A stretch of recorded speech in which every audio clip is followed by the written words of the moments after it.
Welcome to Mosaics Wonderland, episode 10.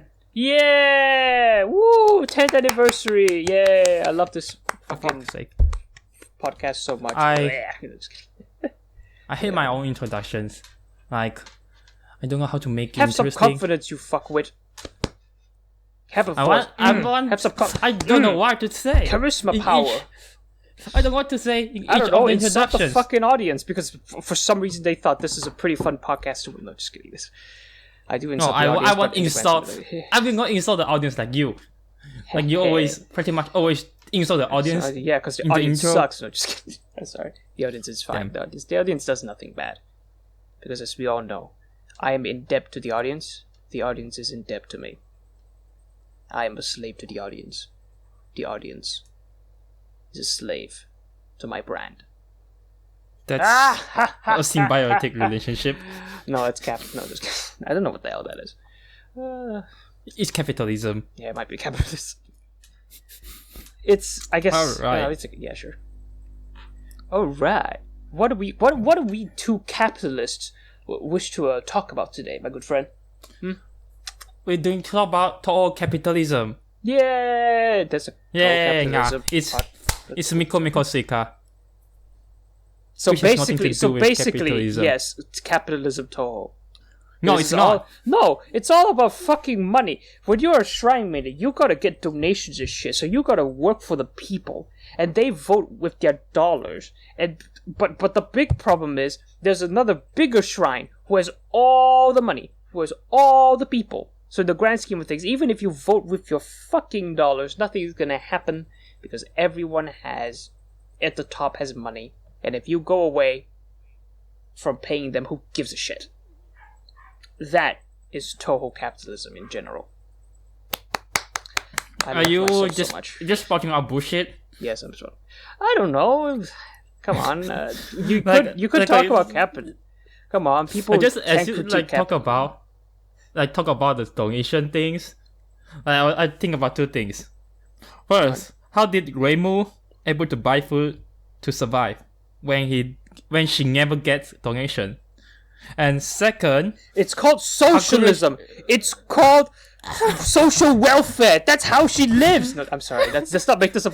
We are not a political podcast, by the way. We are not a political podcast. I may be more politically active, but in the grand scheme of things, let's shut the fuck up about politics in Toho. Please, I'm sorry. I'm sorry. No. That isn't politics. That is legit questions. Like, how did Reimu able to survive when she doesn't get donation in her shrine? How did she buy food? How did she live? I don't know. Pay her bills and stuff? Maybe she's like a cow and she just goes and eat the grass. That's how people survive, right? That's how poor people do it, right? Oh shit! What the shit? Then I think she just drinks sake. Might be she just drinks sake. She drinks sake for food. Oh my god, that's so sad. Siri, and the play second Despacito. thing is, if Moria shrine exists, doesn't that mean it's like two shrines competing? Doesn't that make kind of like capitalism? Is it capitalism? I'm not sure. It is like Two some shrines form of competing. it is some form of competition. I'm not sure if might be capitalistic, I guess. If you think about it, like, money and shit. Might be. Not sure. Yeah, compete to survive. Compete. The big battle. I think we can go into the topic now. Yeah, for once. Yeah, which is chapter 1 of Miko Miko Suika. Which is they actually make this joke about Reimu. Reimu's shrine never gets donation. They make a joke about it. Oh, the big sad. Right in the chapter 1. Yeah. So Miko Miko Suika is like, have you heard about it before? I don't remember where I remember hearing about it. I have read it before a long time ago, but I can't recall a lot of details. I think this is a very well-known Todoujin. I also read it long time ago, and yeah, how should I say? yeah, so I Google it, and then I see it on Reddit. It's on Reddit. Yeah, it was on Reddit. And then I look up the author. The author has drawn plenty of doujins, not just Miko Miko Suika. And then the author has also drawn an Toho OC that Jun say that he liked. What power? Yeah. So I guess Miko Miko Suika is well known. I'd assume like, it is. There are like Miko Miko Suika fan art. Yeah. When I And Google even it. then, Miko Miko Suika has gone on for like, what, was it 12, 13 chapters? That's pretty rare for, I guess, this kind of doujin. That's not like a 4-koma doujin. 4-koma doujins are very easy to mass create. But this is more like this has a more narrative string to it. It's not a 4-koma, it looks like a fucking legit manga. And I'm guessing those kinds of doujins don't really go on for very long. Or at the very least as long as this one. Yeah, Miko Miko Suika, like even though the last considered chapter is like in 2012, which is chapter 13. That's pretty sad. But when I go to the Pixiv page, it's actually still alive. Like the author, he's still occasionally upload on his Pixiv page, and I can see the latest cover for his latest chapter in 2019. And then there is like, I didn't send it to you. I only sent you the volume. Not the where is the cover for the 2019 one. Where the fuck is the chapter? Does it exist? Or anything? No? Yes? I think that exists. You just need to go to Japan. Is it anywhere on the internet? Are they selling it through online or anything? I didn't try to look for it. What the fuck? I didn't try to look for it. That's insane. Miko Miko Suika, I thought it was pretty big. So I'm surprised Maybe nobody... it's only big in Japan. No, I think. Yeah, I suppose. But I was under the impression someone would be trying to, continue, I guess, translating it or something. People translate like fucking doujins every fucking day. I'm not sure why they dropped this one. Good question. Like Miko Miko Suika isn't that bad. I can see the appeal in it. Miko Miko Suika is great. Yeah. So, okay, that 2019, the 2019 is still ongoing. We can safe to assume. And then 2016, he released like volume 3 cover. Volume 3. It's a volume 3 cover, not a chapter cover. A volume's worth. Yeah. Volume 3. 2016. So, it's... Yeah, I say it's still ongoing, going very strong, and... Going very strong, but for some reason nobody notices it. Nobody's tried fucking... Nobody bothered to translate Nobody it. tried to find it and fucking... I mean, then again, like, is it illegal? It's technically illegal, maybe? To, like, do that kind of shit? Because that means it's, like, some form of piracy, I'd suppose. I don't know. That wouldn't stop people from continuing to translate stuff, including manga. I suppose that's true. Yeah. Nobody's gonna stop. Or even Western comics. Like, Western comics, they can get uploaded online as soon as they release.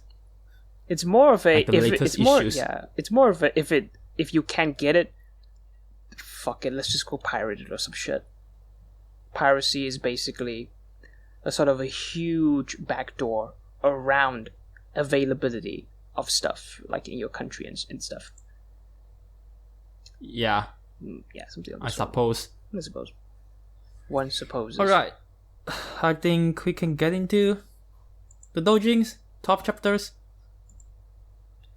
I don't know why. I don't know why. I just reread it. For some reason, I can't remember everything. It's a great doujin, but I don't know. I guess I just wasn't. I guess it didn't resonate with me like the first time I read it. The first time I read it, it was pretty fucking fun. It was a very interesting take on the Toho characters. At the time, I think this was like the first doujin where I was actually introduced to like how people see Suika and stuff. Because I wasn't very interested in Suika at the time. And I guess this doujin made me really like Suika as a character, in the grand scheme of things. But now, I guess it's like a first time thing. The first time was fun. The second time, third time, yeah. What'd you say? Yeah, I think my opinion with this series is similar to you. Like I remember back when I first started getting to Toho, I saw Miko Miko Suika, I read it, I fucking love it. But now we are doing this podcast and I read it twice. Jesus. I read it 2 times. Yeah, the first time is because, the last time, like we were going to do it in episode 9, but then we changed it to Shiruno story. Oh, yeah. Then the second time is now. And it's just I'm not as into it. Like, I think back then, when I first read it, I was like I just started getting Toho. And so everything is like, I want to see, like, I was new to it, so I want to see more of Toho. So, Miko Miko Suika is like a doujin that has a lot of characters interactions and banters, and they're like mostly having fun. It's a very light-hearted. It's a very light-hearted doujin. Yes, very slice of life-ish. Is it? I'm not sure. Super slice of life. Yeah. I say it's more like Miko Miko Suika is more comparable to a CGD City. Again? Like cute girls doing cute things. Oh, the cute girls doing cute things. Yeah, it's. Yeah, I mean, technically, any Toho comedy doujin is basically cute girls doing cute things. Not necessarily. Yeah, there's some weird comedy stuff. I remember. Sorry, shit. Like my reading through this is it's the closest to a Toho cute girls doing cute things that I can think of. Like, this is the closest to a CGDCT. Oh, cool. For this series. And yeah, and then I read it and it's like, I love it because the character interaction and stuff. And now I'm just like, yeah, it's a doujin. I can see why people like it, but I don't really care much about it. Yeah, just record this podcast and get it done. Oh well. I think we can close it here now. Only 13 minutes. It has been closed. Okay, jokes aside. I shall now say nothing. You don't have anything to say about this? No, I'm sorry. What should I say about it? No, I don't really have. Alright, do you find it funny? I find it funny, yeah. Even on your second and third reading? On the second and third reading, it wasn't as funny. I mean, on the second reading, it was like a pretty long break between my first reading and my second reading. So, of course, I at the very least found some of the jokes still funny. But on the third reading, which was I guess just yesterday, it's pretty nice. I can see the comedic value in it. Don't imagine I'm like not giving a shit about it. I can see the comedic value, but in the grand scheme of things, of course, it's not like it's gonna make you laugh another time. It's a very nice comedic style, I guess. It's a bit how should I say it? I want to call it a sort of a light absurdism. It's a bit out of the box. I don't know. What do you think? I think about it again. Well, I say the comedy is closer to the comedy resembles what I usually read in the cute girls doing cute things stuff, but not as funny. Not as funny because there's like CGDCT stuff. They can still make me laugh. Like, depends on the series. Some of them are funnier than the others. Mm-hmm. And if I compare this doujin to the ones that I really like, it's not as funny. Huh. It's like alright, and like this series, I only occasionally find it funny. I wrote down 4 points that makes me smile, and I think that's it. That's about it, and then the rest isn't that funny for me. Oh well. Yeah, I think the one one of the things that makes me laugh. Yeah. I think even on the third reading is the episode 1 where they try to like Suika think the offertory box has the fact that offertory box has money is an incident of itself. Oh yeah, that's true. The first chapter I think is one of the best because it's a very great standalone chapter. You don't have to like refer to other. It's at the point because it's the first chapter. It's at a point where there is no actual narrative framework to it or anything like that. It doesn't have any jokes that run on. It's like the first chapter, and the jokes in there are solid. The idea itself, the premise of the first chapter, the idea that, oh my goodness, there's money in the offertory box. This is an incident, is by itself a very funny premise. Yeah. Now but then even then the first chapter it has more like there is like the many omakase of characters in Miko costume and tries to introduce Suika as a Miko. I mean, the introduction of Suika as the offertory box. The offertory box is just a part of chapter 1. Yeah, I mean the how should I say the shit? What was it? The introduction. Yeah, for fuck's sake, I forgot introduction. You just said introduction. The introduction of Suika as a Miko is it's very simple because it's just I think it just happens in a full coma, like why Suika is just wearing Reimu's like clothes. It's like, oh, you know, I want to be a shrine maiden, and Reimu's like, what? And Reimu's like, what the no, you're gonna scare people away. It's what fucking people is there? Oh yeah, that's true. and then she allows like Suika to just start wearing the clothes, which is it doesn't really need like its own chapter or anything, because again, this is pretty comedic in and of itself. You could just say it as like a full coma. And after that, I think that's like the first part where the first few panels. Then afterwards, like after they introduce Suika wearing the Miko clothes, and then they go to the offertory box joke, and then which is the only part that I find funny. Then afterwards, they go to the omake. Oh yeah, that is the case. The first chapter is basically just about the offertory box, or at least the part with the quote unquote story. And the offertory box joke is pretty funny. Speaking of story and narrative, I think Miko Miko Suika has no story or narrative of itself, because it doesn't. No, like when I read this, they are all very episodic, and it's like loosely related to each other, the events. I'm sorry. They are all very episodic and like. I'm sorry. When I meant the idea of narrativeness, I think I meant it in the idea of like, because this is a comedic sort of a doujin.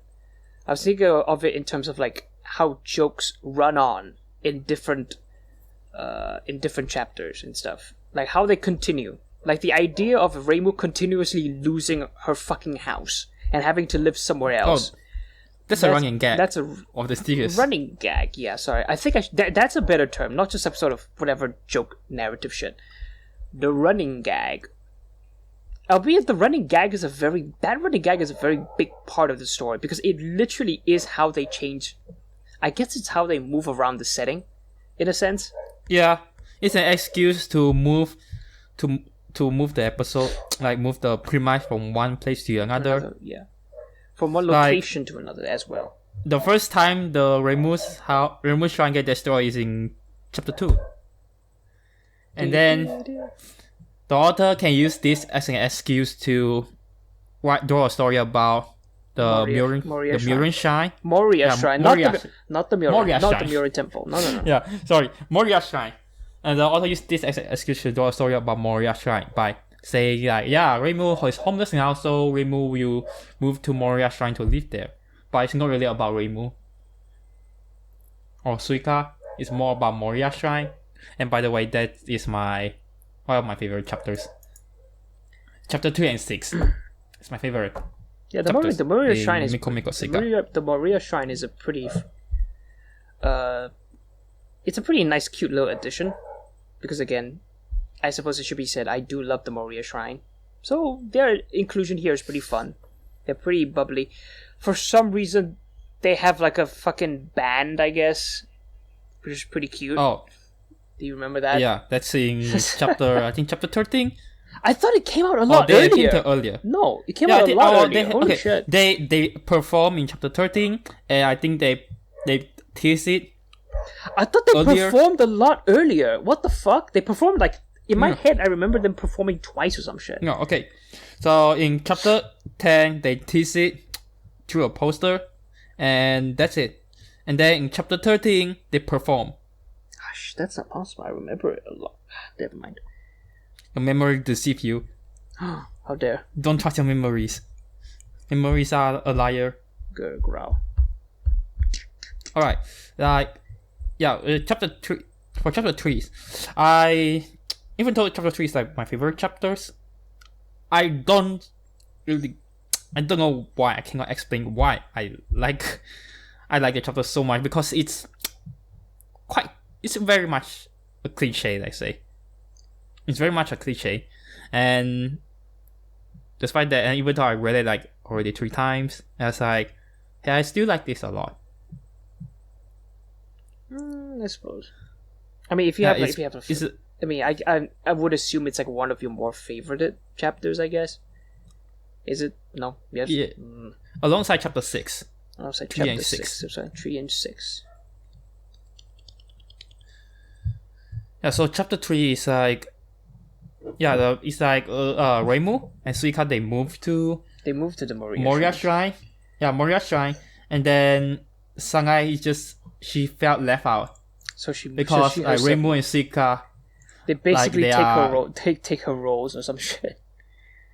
Which is they are good at drinking. Like basically they are good at drinking, and then they're good at drinking, and they like almost like pretty much every day they party together with what's the two girls again? Kanako and Suwako. Yeah. Suwako, yes. Yeah, like they party, they chit chat, they even have Damaku battles. So Sangai felt left out, and then she has to clean up the leftover every day, so she just left. Sanae, the good girl, could not take the goodness anymore, so she left to become the bad girl. She just left and become alone. But she does come back in like the end of chapter 3. Yeah, and then she came back. Like, and then it resolved through the cliche way, like, because this is like a classic story, like, I feel left out and I'm sad, so I will leave. But then eventually I will come back and realize that but actually they actually care about me. I actually miss my own home.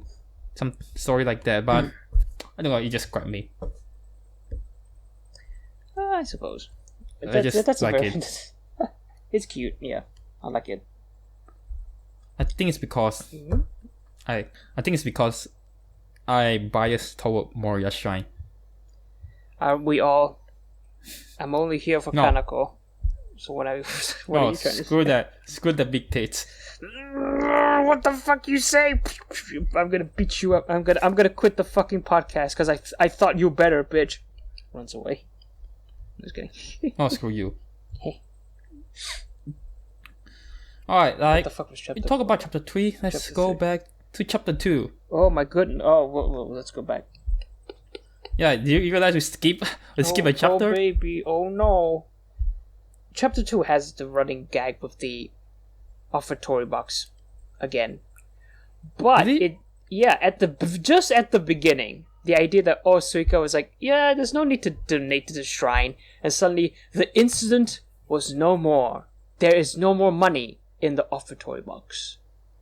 But then after that, it basically rolls. That sets the snowball down the path of Reimu just wanting to, be a capitalist swine. and create a festival to earn money and to make people pay and shit. Ugh. Truly, Toho is a she capitalist manipulates nightmare. people. Like she manipulates people to not manipulate. I think she lies to people so that people can help her to set up the festival. Oh yeah, she does. Like she lied to people. She got Yomo. And she lied. She got Yomo. She got. What was it again? She got Aki. Aki. Yumu, Aki, Marisa. Aku. Damn it. Aki memory is, is hazy. Aki is one of the. She is one. Yeah. Aki is the sisters. The Aki sisters. She's a Minori. Aku. Aku. And Marisa. And then Kane. and Moko. Kane. Yeah. And so they have their own little entourage. No, not entourage, sorry. Their own little group. They all make this nice little festival thing happen. And for some reason she forgot about the festival, but then everyone came by and was like, okay, we're setting up the stalls now. And she had to immediately go and start making fucking products. Through slave labor. How dare this is... I'm sorry. She? Is it slave labor? I don't know. Did she get to use slave labor to I'm not make going to call it products? slave labor. It's just to say, I don't know whether or not she paid them or not. Or anything of the sort. Maybe she paid them through food and drinks, I guess. It's a festival. I would expect that. Oh, yeah. She didn't say anything about compensate for their work. See, it's slave labor. I swear to God. Slave labor! Total capitalism! I'm sorry. Like, she did earn a lot of money from the festival, but since her house get destroyed, she has to spend all her money on rebuilding the shrine. That's the first ever shrine gag in the series. Alright, now we can move to episode 4. What happens? Which is... You don't remember? Tenshi comes by. I don't remember how they destroy the house. If they destroy the house at all. They destroy the house, yeah. Episode 4, they destroy the house for the second time. Everyone destroys houses. Yukari comes by as well. But I don't fucking remember what happens. Yukari just came in and just want to beat up Tenshi. Because Tenshi is at the shrine. It's like the whole plot is a reference to Hiso Tensoku.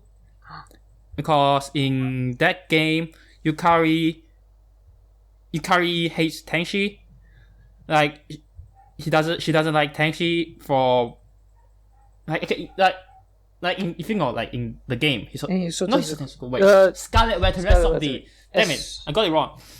Scarlet Red Rhapsody. Tenshi destroyed the shrine, and then Reimu beat her up, and Reimu want her to rebuild the shrine, and Tenshi did it.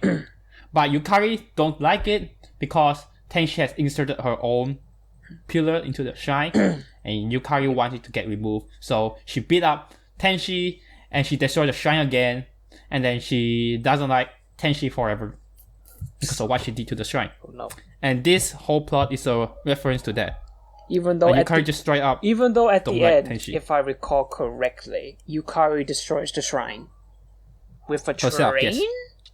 Because fighting game, she uses a think train. She has a train. She used a train to finish or is it off a bus? Tenshi. Oh yeah, she destroyed. With a train, yes. How the fuck do I not remember the chapter, but I remember the bus? What the fuck? It's a train. It looks like a bus. I don't know. Is it a bus or a train? It's a bus. Damn it, it's a bus. But when she finished off, Tenshi, it's clearly drawn that it's a train. But the vehicle that falls down is a bus. Kaboom. There are no buses in Gensokyo. Because they were fucking outlawed after this fucking happens.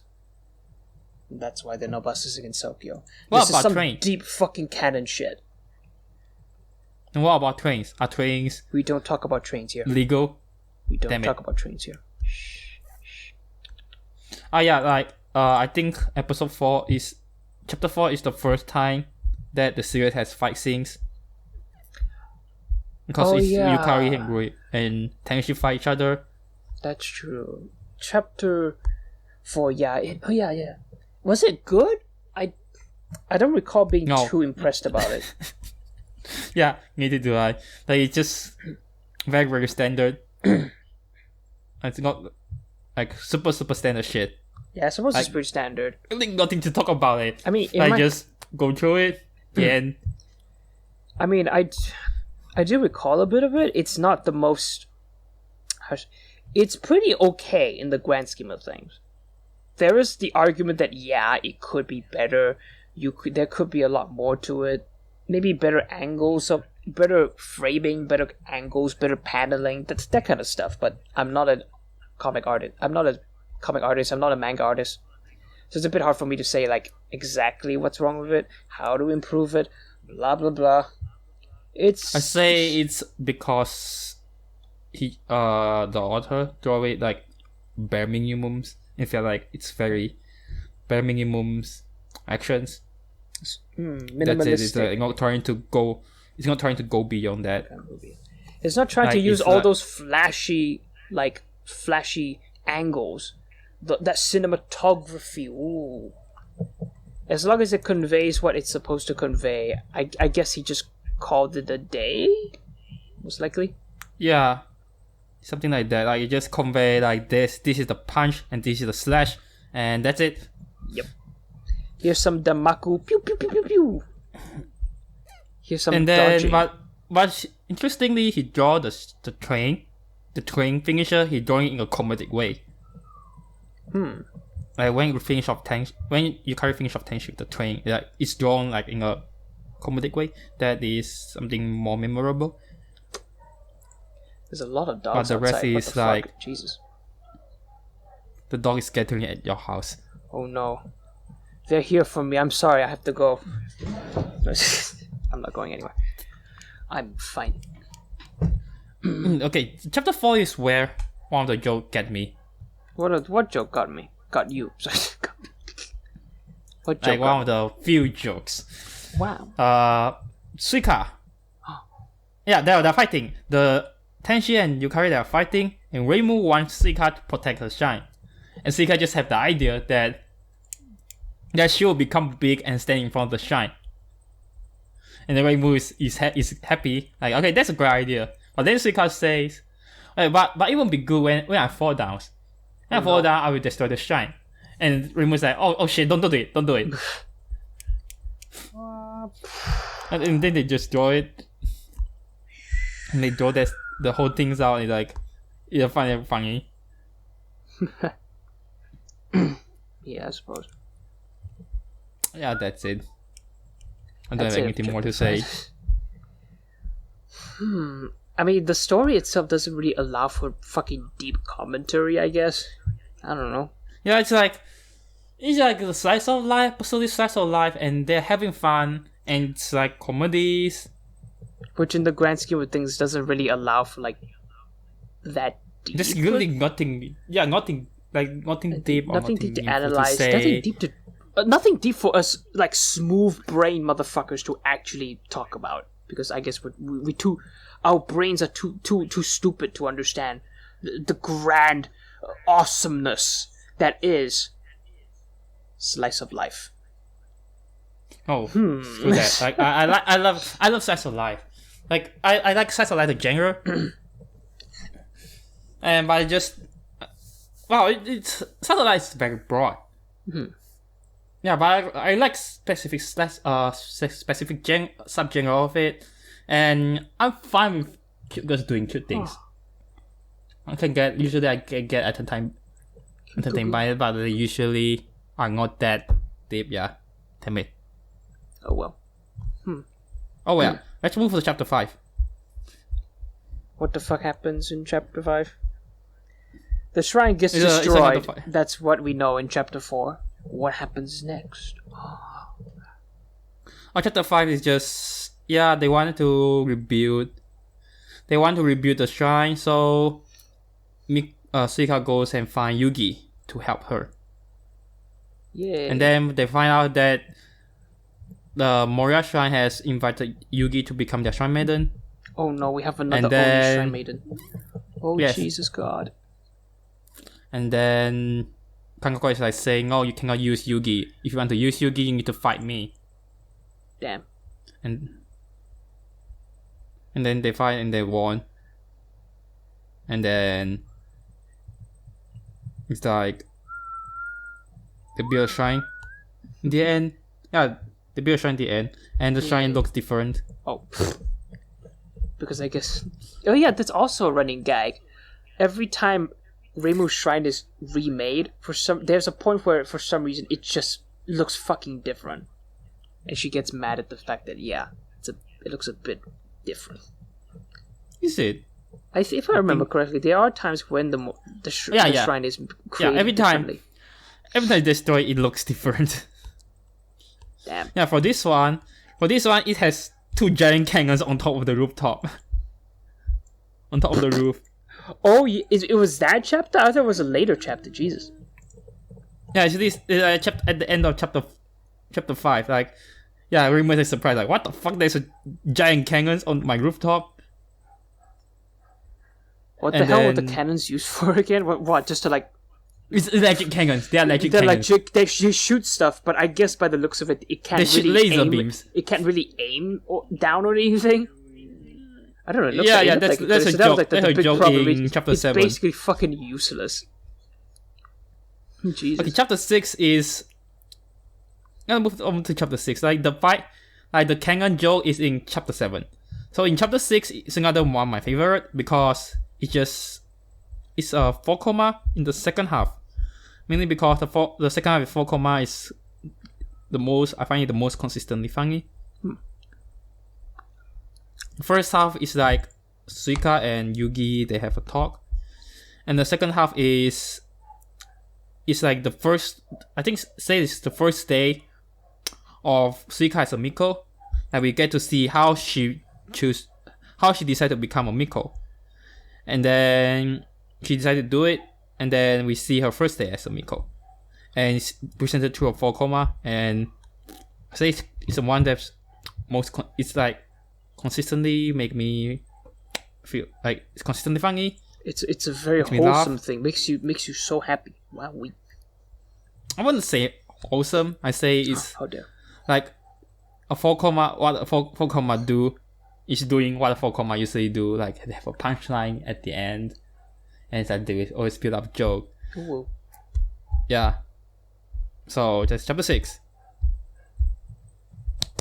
Suppose you don't have anything more to say. I have nothing to say. I actually legit forgot chapter 6. Shit. I don't know what is happening. What is happening? I'm forgetting everything. Hell. And you say you read it yesterday, right? Yeah, I don't know what the fuck happened. I guess it didn't stick. You got drunk. You smoked too much weed. Okay, chapter 7. The cannon joke. Chapter 7 is like Nitori say like, okay, this is my design, and to prove that my shrine is very durable, to prove that the shrine that I built is durable, I want you all motherfuckers to try to fight my shrine, that was which is a giant like mecha. The big mecha battle shit with the shrine. But for some reason, the shrine has an electrical socket and it has to plug itself and shit. What the fuck? Oh my goodness! It was a crazy battle. It's pretty funny though. Yeah, like the whole shrine is like a big battle, like and it's like multiple characters they gang up to beat up the shrine. Like, let me see. There's like Tenshi, Yugi, Aya, and there's one more. I think there's one more. There's 4 people, I remember. Oh, it's just 3 people? I think it's only 3 people. Yeah. Tenshi, Yugi, and Aya. Oh wait, there's Sangai. There's also Sangai. Oh my. 4 people, and they try to beat up the shrine, and then they find out that the shrine has a socket connected to it. They just cut it, and then the shrine just get destroyed. Oh no! And again, it gets destroyed. Yeah, and once again, it gets destroyed. Now chapter 8 is like, let's see, chapter 8. Oh, chapter 8 is more personal? I don't know how to say, like the tone is a bit different. Chapter 8 is Tomoe chapter 8 is different from the others, and I say it's the most serious. Like, it has the least joke that like doesn't have it has least joke. Aside from maybe we can see how the rebuilt shrine looks like, which is like a small trailer and with the cardboard box in the front, and that's the joke. The tiny, and then the tiny the rest, baby shrine. And then the rest is the very serious premise with like a very different tone. Oh me, oh my. So it's like Reimu, she saw a girl, and the girl looks like Yukari, but she is a Yukari. And then this girl asks Reimu for help because she thinks she's stalked by a yokai. And it's really different. It's the tone is just like from what I explained. It's really not really what happens in a Miko Miko Suika series. It sounds so serious. And then it's resolved seriously. And and then that's it. Oh, that's all, folks. It's not boring. It's not that boring. Like they just say, it's like very different directions. And then in the end, the author says he loves Loli Yukari. I think I remember this. He has said multiple times he would about like, oh, there's this chapter, but for some reason I didn't draw Yukari in it. I guess he just wants to draw Yukari or some shit. She's pretty cute, I guess. He loves Loli Yukari and he doesn't want to let go of it. So he say that from then on, from chapter 8 onward, he'll always draw Yukari in a Loli form. Oh no. even though this Yukari is another completely different person and just happen to look like Yukari, and it looks like Yukari because of some lore shit, some lore explanation. Ooga booga. Yeah, it's a bit confusing, I guess. From then on, you only see Yukari in a Loli form because the author wants to do it. Oh well. Okay, chapter 9. Chapter 9 what is... happens to chapter 9? You don't... No, chapter 9 is like... There's an actual incident. Oh my goodness. Yes, there's an actual incident. It only took them until the Chiruno number to have an incident. That took a while. Yeah. And it's not that serious at all. Oh. It's like Reimu disappears, so Suika has to go resolve the incident and see where did Reimu go. And then she found out that there's an incident where she found Reimu, and Reimu is fucking fat. Oh no, Reimu has actually Reimu is obese. Reimu's been eating all those autumn goods. Eat lots. She becomes obese, and then Suika can beat her out because of it, because she's so fat that her box is big and she's slow. So Suika can just beat her up. And then it turns out that there's an actual incident. Like the Aki sister, they want the autumn to last forever, and they know that Reimu will intervene, so they decide to bribe Reimu first, and that's how Reimu becomes fat. Oh no! That's the big brain move, isn't it? Wow. Yeah, they're actually smart. They know the Strike Maiden will intervene. Yeah, they know how to. They know how to. Yeah, they destroy they solve the big problem to their grand plan, which is defeat remove the pest. Yeah, but that's pretty funny. Yeah. They almost work. It almost worked. Almost. It's just that Suika is there. Yeah, Suika is also. They should have also bribed Suika with some of that good ass autumn sake. I think they don't expect Suika.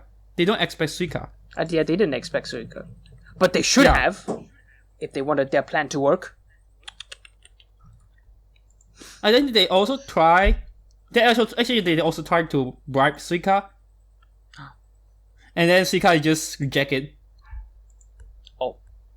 Now, like Reimu accept it. Reimu accept the bribe, but Suika doesn't. Oh no. Which is funny. They need kind of ironic. They need a better bribe. Oh shit. No, they can't. Like they say, like we not Suika, like Ongi only love sake. Only love sake. And then they just like, okay, we'll just give you sake. And Suika is like, no, I'm not. I'm going to resolve the incident. So they have no choice but to fight. And Suika is like one of the most powerful Oni out there. And they're like, the sisters are like stage 1 boss. Of course, they're going to die.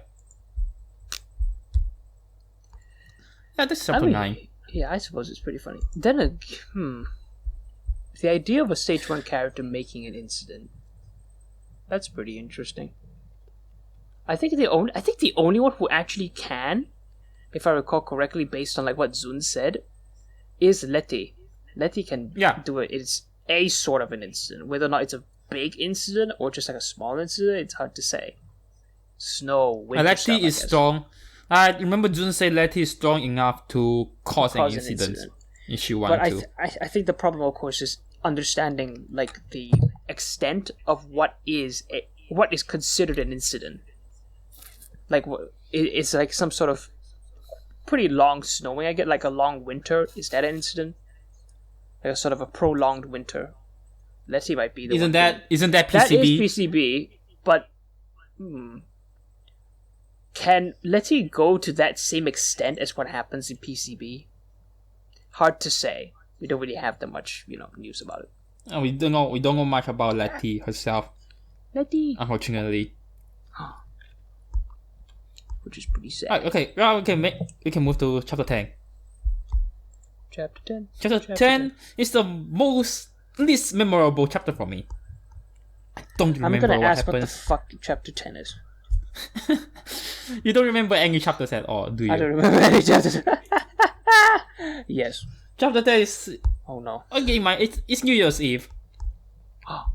That's in the title. New Year's Eve. Yeah, New Year's Eve in the Reimu's trailer shrine. Small cardboard trailer shrine. And then everybody have fun. I have nothing to say about it. It's again a very slice of life chapter. And I don't... This is the most slice of life chapter. Among all of them. I remember Byakuren somewhere. Yeah, Byakuren appeared. Byakuren appeared. Like she mentioned, she saw the shrine, and she's like, "Oh shit, Gensokyo is such a dangerous place. Like, recently my ship get destroyed by something else." No. And Reimu is like, "Oh no." Oof! Ouch! Ow! Like, well, so Byakuren didn't know that the shrine get destroyed by the shrine itself. Oh, and Byakuren. So the author portray Byakuren as like she's like a fraud. Like not fraud. Like she's not a very knowledgeable Buddhist monk herself. Like she knows about the Buddhist stuff is because she read it on Wikipedia. Yeah, that's a joke. Oh yeah, there was that it? Oh Jesus Christ, that's pretty funny. She knows about those Buddhist stuff because she read on Wikipedia. And then she knows about the bell. Like you hit the bell 107 times before the end of the year. She lost count of it herself. Oof. And she's like, yeah, who cares? They just start from 50.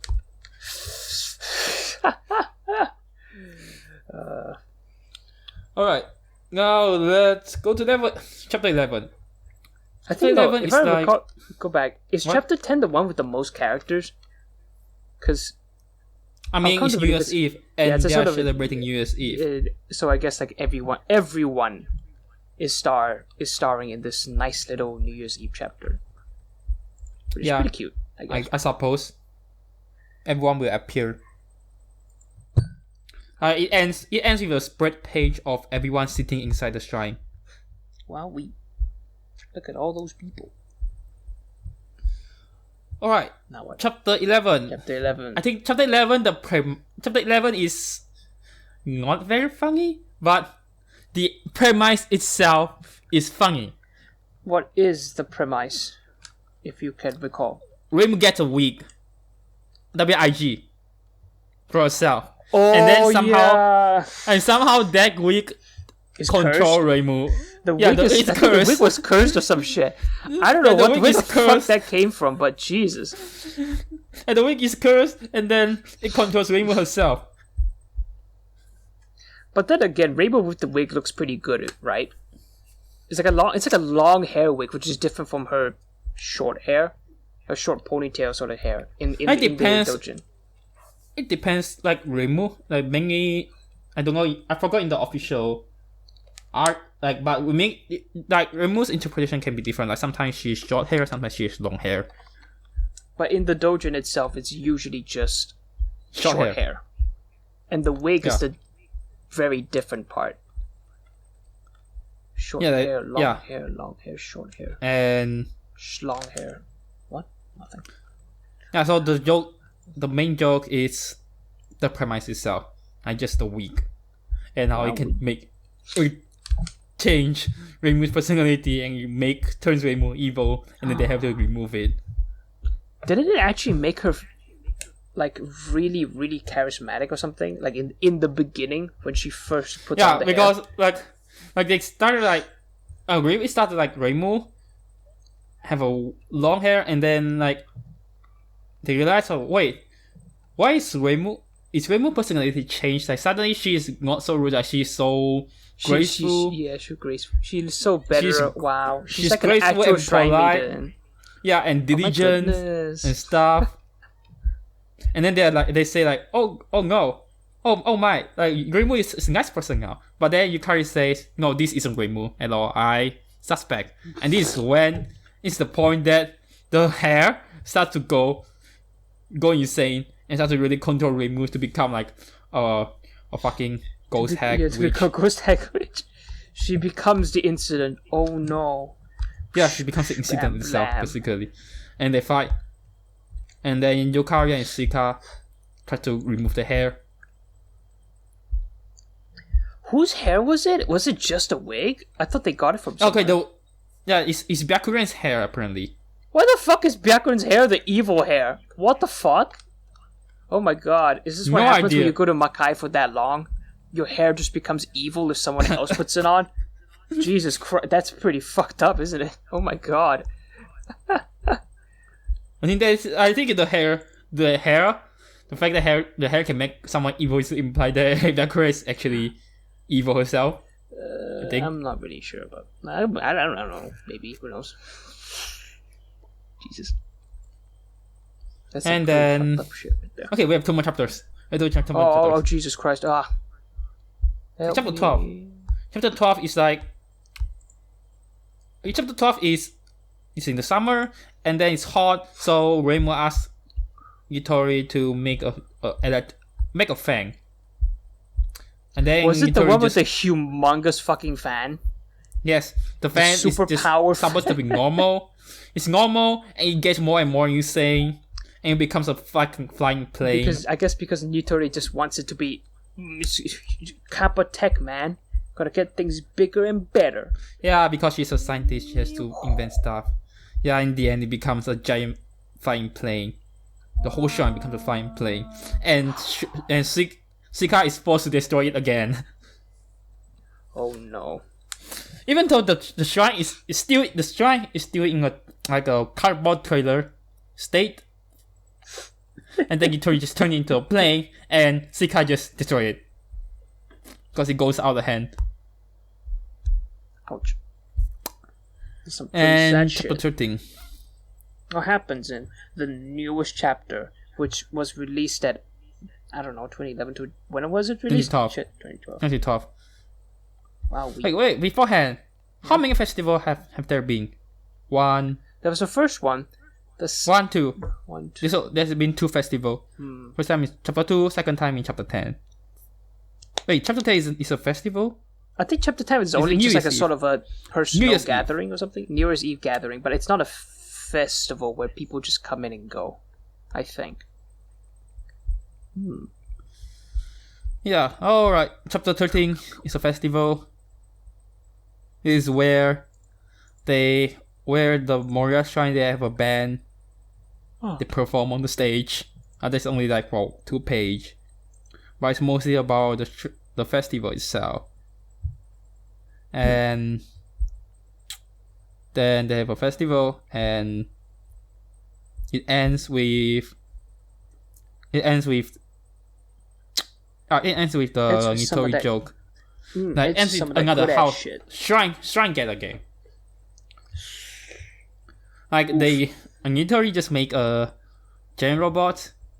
Like Nitori said that I'm not good at building house and constructing house, but I'm good at constructing things. So I just construct a robot that's specialized in making the house. And since I use those materials from the shrine to build a robot, I don't have enough materials to build a house, and so the house is looks like the cardboard trailer again. So the shrine is the cardboard trailer again. See, this is why Reimu's house will never be the same ever again. I swear to God, if there is a 2020 chapter, in all those 8 years between this chapter and that chapter, Reimu has never gotten back her normal house. I swear to God that is the case. If it isn't, I'm gonna be very confused. I will not be surprised. I will not be surprised if until 2020, Reimu still hasn't got her house back. Because this is the narrative. Because this is the true narrative. The narrative of, can Reimu get the house back? No. Well, if Reimu gets a house back, then that's the end of the series. That will be the final arc. Oh shit! How Reimu tries to get a real shrine for once, and when it ends, and when she finally gets a real shrine, the series officially ends. But it won't. It will never end. Because I'll make sure it doesn't end. I'll destroy the house myself. I reach down and grab a hammer. I'm gonna destroy that house. Blam, blam. And that's how the story goes. Yeah. And we don't have much. Really, you don't have much to talk about this. I just summarized the whole fucking chapter. We summarized the entire thing. I think let's talk about like things more technical. Let's talk about the artwork. What do you think of the art? Nothing. It's very standard. Yeah, it's pretty standard. There's nothing special about it. There's really nothing to talk about. It's pretty standard. Yeah. It's really standard. It can be very appealing. Some of it's very cute. It's very slice of life-ish. It can be very simplistic, chibi-esque. Can look pretty normal, but still, it's pretty cartoony. Not cartoony, sorry. It's pretty cute manga style sort of thing. It's like a standard manga drawing. There'll be standard manga drawing. There's nothing to write home about it. Yep. Oh, and but you can tell it's the author's. If you have read the author's other work, you can tell it's his usual art style. The usual art style. Yeah, we are an hour in, and oh Jesus God! I don't think I have anything to say about it. But that's pretty sad because Miko Miko Suika is a great doujin. Or at the very least, for me, it's alright. Miko Miko Suika is a great doujin. Yeah, it's pretty sad that in the grand scheme of things, we don't really have too much to talk about it because it's a nice slice of life. It's cute. It's more like baby's first Toho doujin because it doesn't really do anything big. It's mostly there for comedic and wholesome and cute purposes. In the grand scheme of things, it's cute. That's all I can say. Doesn't really... Yeah. Yeah, I don't know. I actually don't know what else to say. Jesus Christ. Holy shit. I think we will just end here. That's pretty sad. This Remember, chapter... I recommend Miko Miko Suika. It's a very cute manga. You can have a lot of fun with it. I think I will recommend it as well. Of course, like if this lasts for a long time, it lasts until 2019 is still ongoing, and then hopefully by the looks of it, I don't know. It seems Miko Miko Suika is big because there's fan art of it. Because people like it very much. It's just that we don't both of us don't. Now you say it sounds like you like it. You say it's great, but for me it's alright. It's really alright. I don't really care much about it. It's a very interesting doujin because this is a doujin that somehow has has its own like fan art. It has its own derivative fan work. It's like a fan work of a fan work. Of a fan work. Is Toho Because a fan work? Toho is doujin itself. But it's not a fan work, the though. Toho series.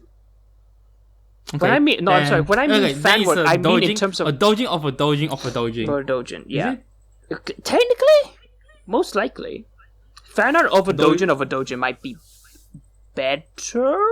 I'm not sure. Fan Maybe art of a doujin. I don't. What the fuck are we doing?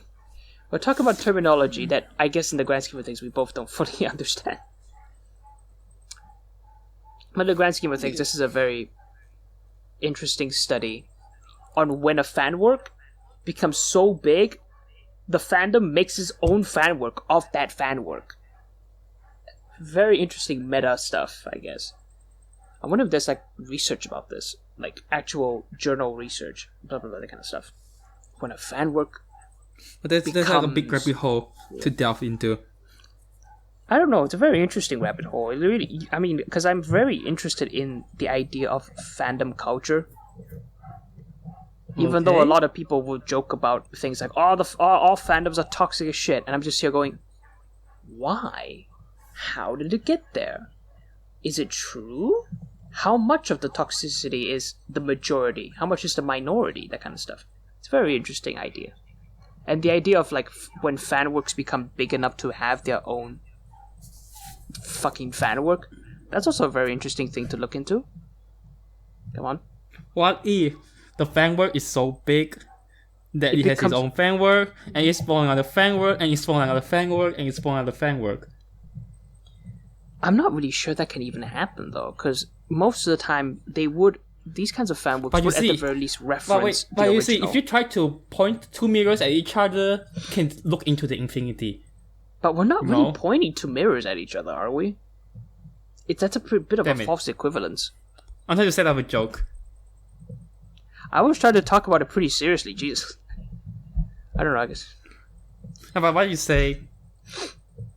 So, yeah, what you say is like, you're interested in fandom. I'm interested in very much. fandom. And see how it spawns.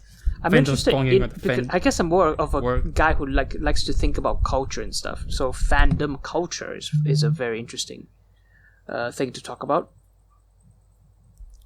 I guess so. Like, fandom... Like, I think, like, Toho...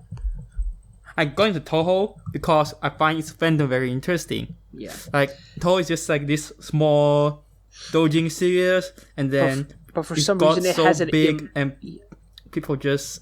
And the fandom is so large, and just has spawned all kind of fan works. Lemonies, doujins, fan fictions, games, even animations. Even fan animation, yes. The thing that I don't really like when people... There are some people out there who talk about the Toho fandom as if it's a collective. As if everyone in it is the same people, and in the grand scheme of things, all of them are toxic or some shit. Because I guess for some reason, every fandom is toxic at some point. Which is a very... I've never heard of that before. No, there are some people out... There are some fucking assholes out there in the Toho fandom. For some reason, by the looks of it, most of them is from the West, because I guess the Western fans. Wow, you don't speak Japanese. Yeah, no, Western. From what I can tell, from my observation, I'm not saying this is something you should quote in any fucking study. Just my own personal observation. Yeah, Western fans of anything tend to be a lot more vocal, in a sense that they more strongly, like, try to protect the stuff that they like from people who may not truly understand what they see in the things they like. So they can be very sensitive. They can be very aggressive. Okay. Not every Toho fan... I mean, not every fan of most fandoms, I guess. Not every fan is like this. I will come to believe there are a lot of fans out there who just like the fucking work. They don't care about, like... actively going around trying to metaphorically beat the shit out of people who don't like you or anything like that. But there are people out there who are very much just fucking assholes about the stuff. For an interesting thing, though, from what I can tell, Toho fans in Japan are just pretty fucking nice. they don't really do much. They're not there to like beat the shit out of people. They just like doing what they do. They like sharing stuff they like, all that stuff. They make their fan works. You make their fan works. Yeah, but then again, it could just be because you could think of Japanese culture as being a little more humble. Japanese people are more, non-aggressive, that kind of Well, stuff. Japanese, they keep their stuff to themselves. According, from the the Anime News Network, there's that announcement that, what they say, Japanese, compared to Westerners, Japanese, they more keep their hobbies to themselves and don't really talk to others about it. I mean, I suppose they talk to others, maybe they share the same interests, they will talk about it, but most of the time, when maybe they are outside and they're going about their daily lives, they keep the stuff to themselves. And Westerners tend to share it more around, they're more open about I guess it's the idea of more free expression stuff. I guess Western culture is it's much more open. They promote the idea of expressing yourself. Yeah, that kind of thing. Make yourself look special. Regarding this topic, about the Japanese, they keep that stuff to themselves. There is some manga that is worth, and the TV series also worth reading about. Watch. The Tokusatsu Gagaga. That's the name. I've never heard of this. Jesus. Okay. Yeah, and it's basically about this. It's basically about people that keep their hobby to themselves. Oh wow, that's pretty interesting. That's the whole. It's really interesting. I watched the TV series in the beginning of 2020, and I really like it because of how it's just about how it's just they look into this, how people keep their interest to themselves, and it's like a commentary on it and how society views them. And then the TV series has ended, and the manga is still ongoing, and you can actually go. No, wait, you cannot read it because it's not translated. You have to read it in Japanese. No! This is a fucking crime against humanity! But yeah, if it's translated, I would definitely recommend it because of what it does about this commentary on how nerd culture is treated and how the fans themselves treat it. Yeah, I'll continue with your story. Idea. I mean, it's very interesting. It's very interesting. You could use it as a sort of a hypothesis to talk about maybe how Western fandoms are different from the more traditional, more conservative, stereotypically conservative Eastern fandoms, that kind of stuff. Japan maybe. I don't know about the East in general, but I'm trying to be more broad, I don't know. Guess. I don't know about China or Korea or Southeast Asia or even our own country. I think our own country in Malaysia, I think people are more also quite open about it. They're also very expressive about it. Yeah, I think we Malaysians are also quite expressive about our hobbies. It could just be a sort of. You could argue it's a Japanese culture thing for the Japanese. Yeah, I think to be it's a bit more subdued. Yeah, I think it's a Japanese thing. They are more subdued about their interests. Yeah. There's also another, but then again, is this part of the video? I'm not sure. Sure. Yeah, keep going. Yeah. I want. It's interesting. And since this is episode 10, I just say this and you will use anniversary episode as an excuse. Okay, let's. It's really interesting, the fandom stuff. When you think about Miko Miko Suika, when you read the idea of Suika, when you read the idea of Suika being a Miko, when you read how the characters are portrayed, like Byakuran saying she got her stuff from Wikipedia, which basically means maybe she's not very good at stuff, I guess. Do you think this is indicative of them in canon? No. Of course not. This is a fan work. But here's the interesting thing I've seem to have noted from the West, if only because I'm more exposed to the West, of course. I don't know what it looks like on the Japanese front. With the Western fandom seems to be much more focused on headcanons. What's a headcanon? A headcanon is basically this sort of when you think about canon, you think about sorry. I have I'm sorry, I have corona. I'm going to the hospital now. Thank you very much for listening to this podcast. No, shut the fuck up and continue. Okay, I'll continue in this ambulance. Doctor, can you adjust my drip? Yeah, thanks. When you think about, from what I can tell, a canon is basically canon is basically like what is the truth within this. I don't know how to say it. I want to say truth within this. Let me search it. What the fuck is canon? Yeah, we know canons, but we don't know how to explain it. So canon is like what? Canon. Blah blah blah blah blah blah. Okay, canon is basically something that actually happens in the story. So, something for example, like Luke Skywalker, like Darth Vader murder Luke Skywalker. That's non-canon stuff.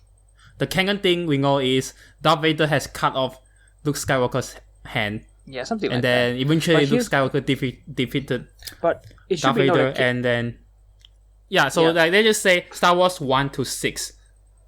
Or 1 to 9, there are all those stuff they are canon because they actually happen. It's to say, it should be noted, it's not always about events. It could also be about like the characters themselves. What is the character's canon personality? What is their canon backstory? What is their canon this and that? And from what I can tell, from what some of my friends who are a little more extreme on the canon side, they know that the Western fandom is very focused on headcanon. What is headcanon? Headcanon is basically a canon you make yourself, but it should be noted, most people understand that it's a headcanon because it doesn't actually have anything to do with canon. They know how to like distance themselves from it, in a sense. It's like maybe if I write a fanfic, and I think to myself, I have this headcanon about a certain character that could work very well with the story. So I'm gonna put that headcanon in there to like, just to spice things up, make the characters more interesting. Usually that's what I would assume people would do with headcanons. I do that with my headcanons if I'm writing a fanfic. I don't really understand. I'm sorry. Like, so headcanon is like a headcanon is a made up canon. I think it's a made up character trait or a made up event. Right. But most of the time people understand that you respect canon and you keep the headcanon to yourself. Or if you're gonna share the headcanon, usually you want to make some sort of understanding that in the grand scheme of things, it is a headcanon. Do not believe it and do not use it as if it is canon. Okay. Something like Sakuya's pads and stuff. It's a joke, but some people, it's not like everyone, of course. I would come to believe it's a minority. Some people take the joke very far and make it into her actual personality. That yes, she wears pads, and yes, she is very, how should I say, she's very uncomfortable about people like mentioning it. Yeah. And that's a big problem, because if you start talking about headcanons as if they're canon, people who are entering the fandom won't know the difference. And they're gonna get very confused. And that's like one of the big parts of a problem when it comes to the fandom. If you're gonna spout headcanon, you better make the distinction that it is headcanon. Or at the very least put some effort into understanding what is canon, what is true, what is correct in the grand scheme of things. I mean, in my opinion, there are some headcanons that are very much pretty innocent in the grand scheme of things. Like Byakuya reading the Wikipedia.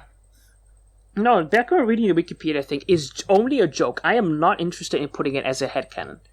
Some people would like the idea of Byakuya being very much knowledgeable in Buddhism. Some people like the headcanon of Byakuya actually not being that knowledgeable. Which is in Miko Miko Suika. Like, Byakuya is portrayed as not very knowledgeable because she read it off Wikipedia. And stuff, something like that.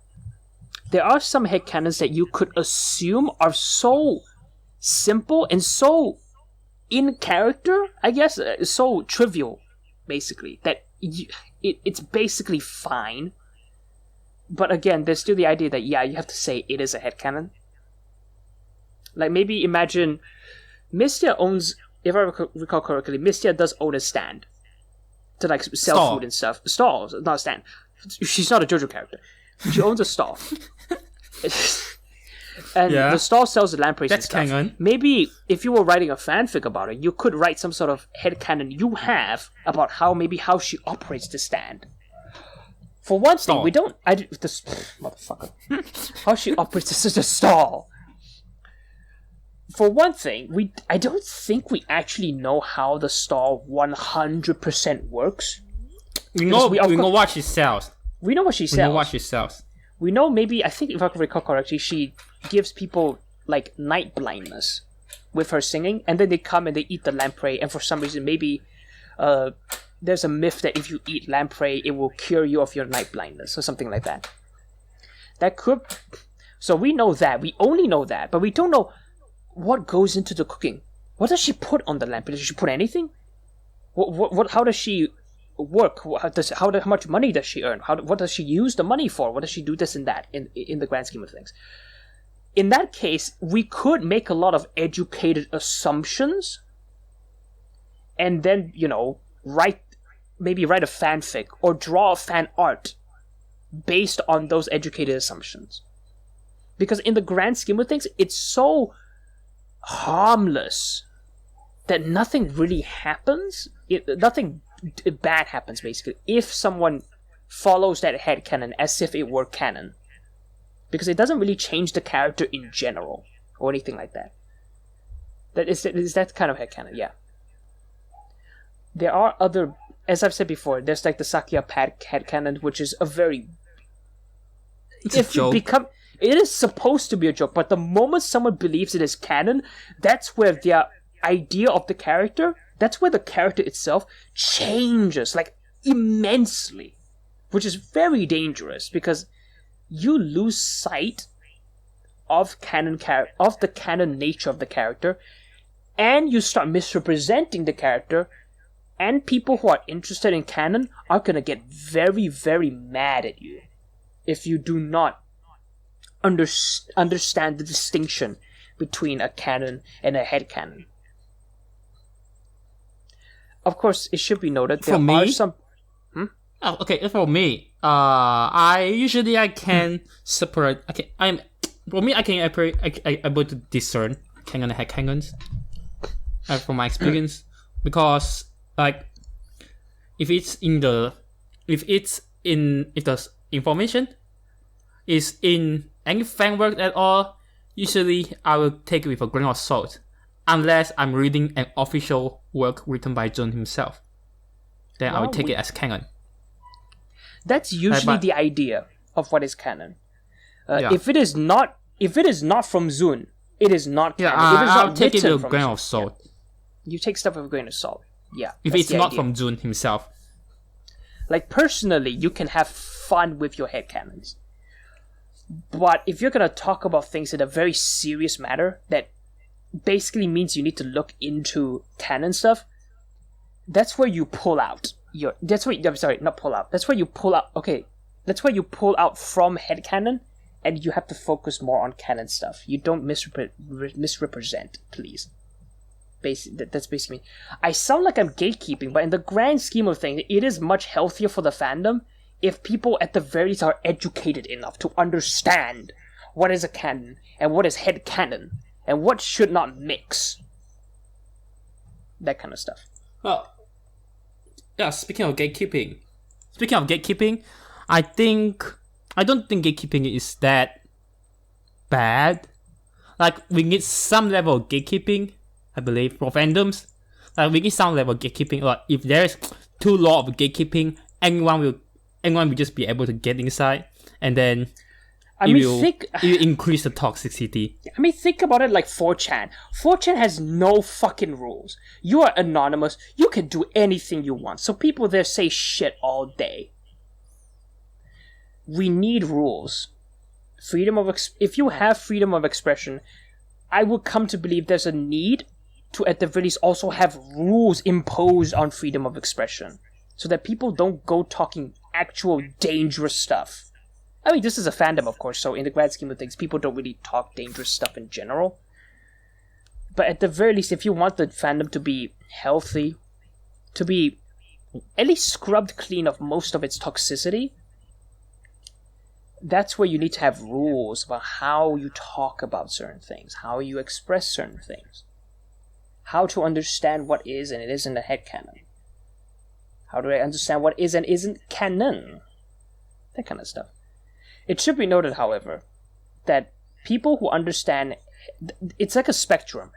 There, on one side is the people who believe headcanon to be canon, which is a pretty stupid that thing really to do. exists?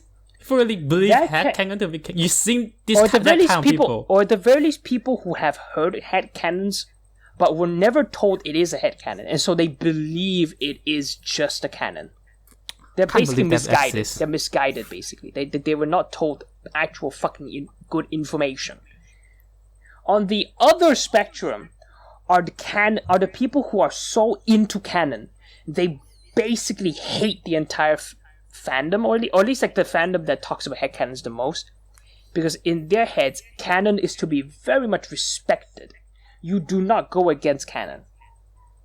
Or if you do, if you think about headcanons, don't talk about them like they are canon.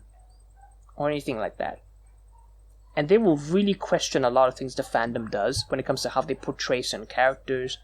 How they pair certain characters as well is also something I noticed from people. Pairing don't exist in Toho. Pairing is usually a fan stuff. No, I'm sorry. When I mean pairing, I don't mean like romantic pairing. I just mean maybe character friendship pairings, or maybe thematic pairings between characters. Sagume and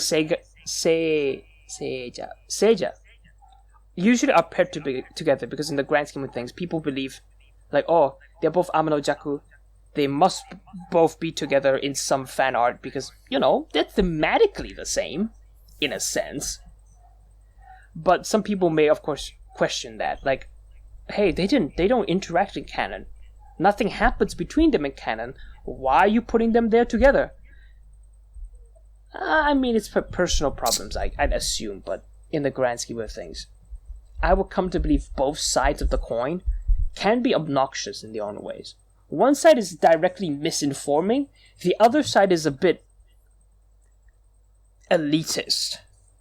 It's a bit more restrictive than just understanding what is and isn't canon. They want the headcanon out. Then again, I could also be misrepresenting it myself, sorry. So to any people out there who are actually very passionate about headcanons or canons, I'm very sorry if I misrepresented it. Yeah, sorry about that. Yeah, that's all I have to say, I think. It had nothing to do with Miko Miko Suika in the grand scheme of things. It starts from I don't even remember where it starts from. No, it started from generally, just me. Yeah, sorry. Yeah, let's go on. I mean, I would remember... How did it start? How did all this fandom rant start? I don't even remember. We did talk about... What the fuck were we talking? How did we get here? What the fuck? Okay. Shit. Anyway, regardless, I was gonna say, from me, I remember. I was talking about like, how I like thinking about the fandom culture and stuff. Yeah. And then after that, we started talking about fandom and shit. I might be wrong in a few things, but it's still fun to think about it. Yeah, for me, I didn't know that. For me, headcanon and canon stuff, like for me, like I consider myself quite focused on the lore itself. I find Toho lore very interesting, and I like it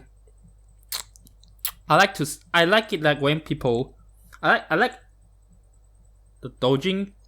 I like the fan work. Let's just say I like the fan work the most when it use the lore. It use the accurate lore to make a story, a what if story of Toho itself. Like if I actually write a Toho fanfiction, which will never happen anytime soon. If I actually write a Toho fanfiction, I will try to stick to the lore as close as possible, and I don't really like to make a headcanon of myself. Like I try to stick to the lore as close as possible, and then make a story out of it. That's real how I do it. And yeah, I usually care way more about the lore, and I can usually discern between canon and headcanons. So you are a canon elitist. How dare I'm more okay if the spectrum we talk about with the headcanon on the left side and the canon on the right side, I will lean more toward the right side for me. I see. I mean, I actually think I would be the same. It's basically the idea of have fun with headcanon, but most of all, respect canon. If you're writing a fanfic, in my head, if you were to write a fanfic that you were gonna show to the fandom, don't be a fucking idiot and start writing headcanons. Write canon. Literally impress the fandom with how big-brained you are.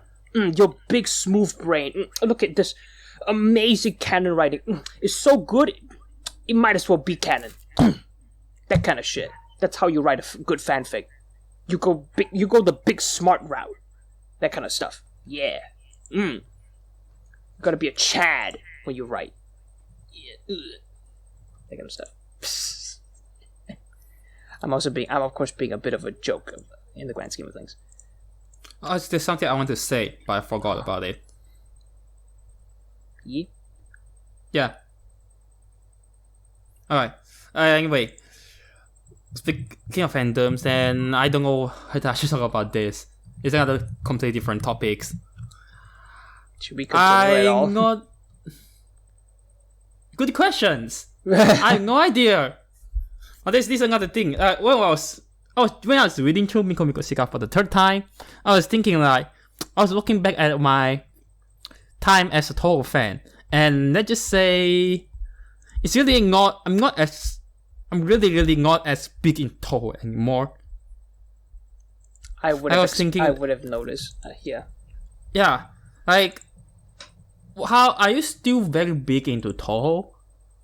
I'm still around the Toho fandom. I'm still drawing Toho fandom stuff. I'm still. Yeah, I'm not as big into it. Oh well. Yeah, like, and then, but I know that I still consider myself a Toho fan, but You're just not someone who's active. Yeah, I'm not as active and passionate as when I first started anymore. And then I also think of the Kogasa doujins that we did a few episodes back. Yeah, when I first got into Toho, I will probably love that doujin very much, because it's like a complete story using the Toho, using the Toho world of Toho. Now, like, I'm not, as you know, like if you had listened to the episode back then, I'm not really into that thing, and neither does Miko Miko Suika. Yeah, I'm not speaking to it anymore, but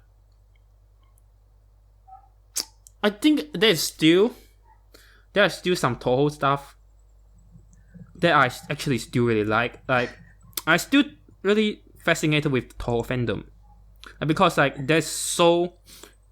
When you talk about Toho fandom, you cannot just point.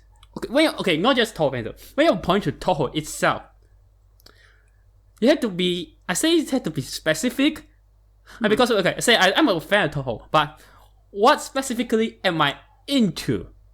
Because there's so many things. Like, I think Jordan, you are more into the fan fictions and the doujins. Yeah, I'm more into fan fiction doujins, but also fan art and stuff. I'm not too deep into like fan music and all that. And you never talk about music or talk about fan games. Yeah. So you're more into the writings and the drawings. The writing and art. Yeah. Yes.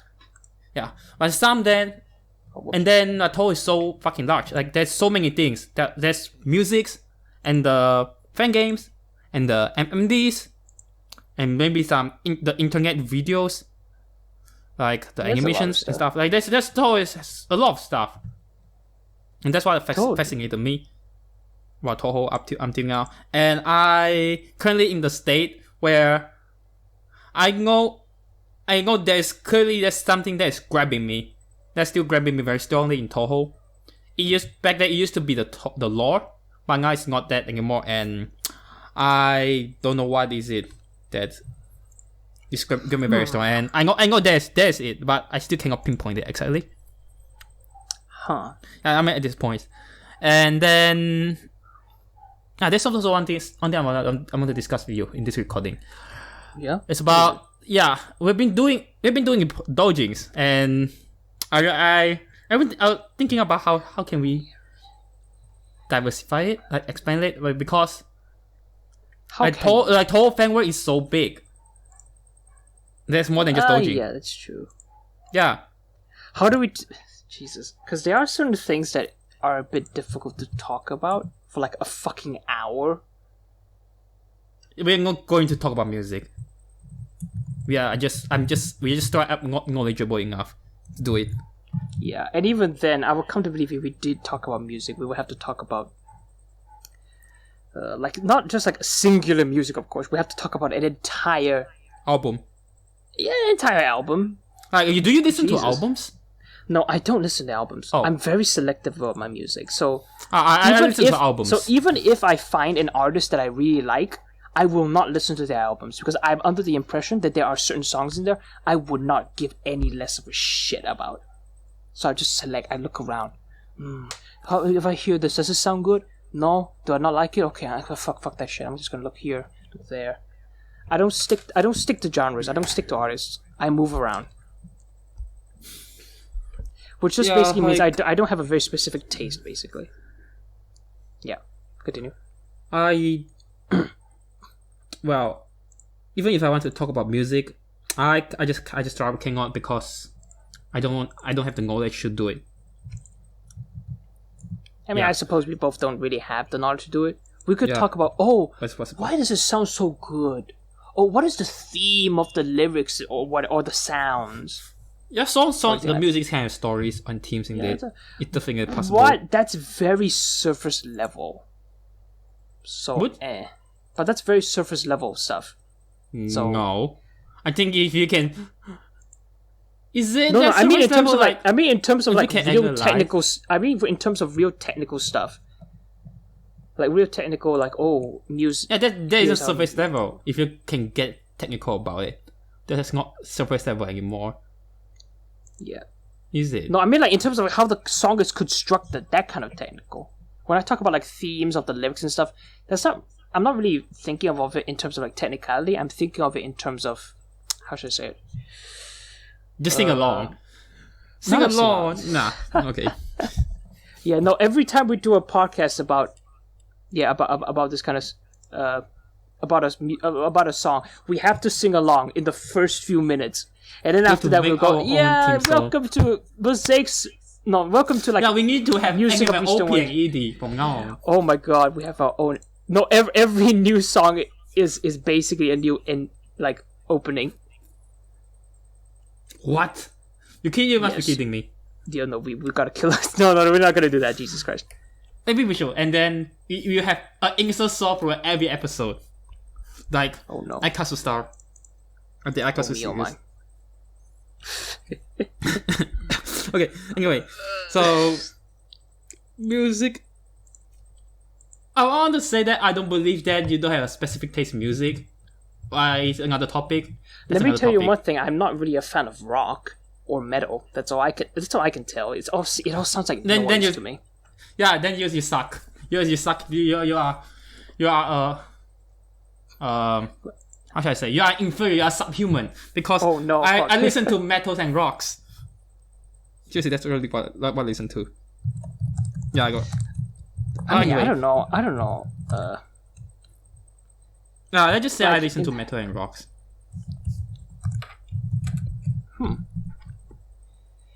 No, I remember. There's always the idea, like I always make this, I guess this sort of a example.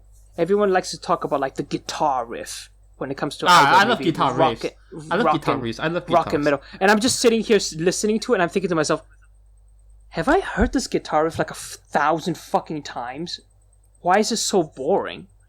Everyone's like, yeah, it's so cool, and I'm just there going, what the fuck are you talking about? Which is pretty sad because I want to appreciate it. I know this fucking effort when it comes to rock and metal. I swear to God, some stuff sounds fucking amazing, but there's something about it that I don't connect with. It doesn't feel right. And for some reason, I'm just here going, yeah, pop song. Whoa, I'm so mainstream. Yeah.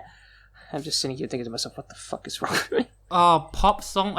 I don't know how to say about pop songs. Like pop song Then is again, what the fuck is a very pop song? broad. Yeah, pop is pop very is a broad. broad fucking definition. It's basically popular music. Yeah, But what the fuck is popular music? it's so broad. It can be like a lot of things. Do you listen to? I remember I recommend you the Toho Cafe. Is it? Toho, Café de Toho. I remember that is some real nice stuff. Yeah, unfortunately I don't like it. Oh, you piece of shit. Yeah, that's not my style. There are certain songs that are slower, and I like it as well. But it has to be very full of mood. Like, very nice. Yeah, I feel like I can relax. Drink a nice cup of Milo, cause fuck coffee. Yeah, for slow music, yes, I can like slow music, but it's not Cafe de Toho. Let's say, I'm more into bossa novas.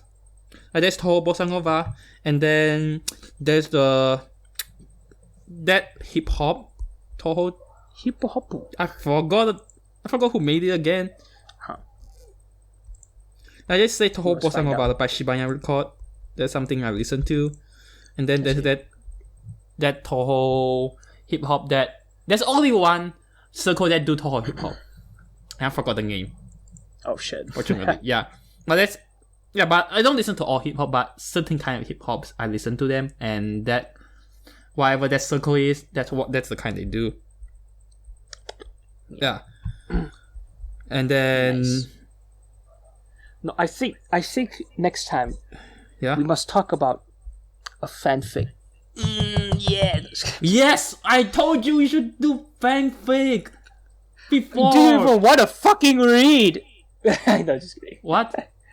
I remember I told you that I am fine with reading fanfics before, and then but you never go and find it. Well, I also never go. I have also never went and find it myself. But I assume you are very knowledgeable, and you are able to find one. Like of course I'm knowledgeable. I did read a fanfic recently, and they're very very long. So I'm taking a break. I did finish a fanfic. I did finish a whole fanfic. Speaking That's like of reading this three fanfic. fanfics in a row. I read four fanfics in a row. Whoa! Look at this guy reading 4 fanfics. I mean, you are a big fanfic guy yourself. Yeah, I'm a big fanfic guy myself as well. Okay, so I read like the Toho and the SCP crossover, and then there's that. Oh yeah, the Toho SCP crossover. I think there were 2 Toho SCP crossovers. One was a Moko, the other was a more varied cast.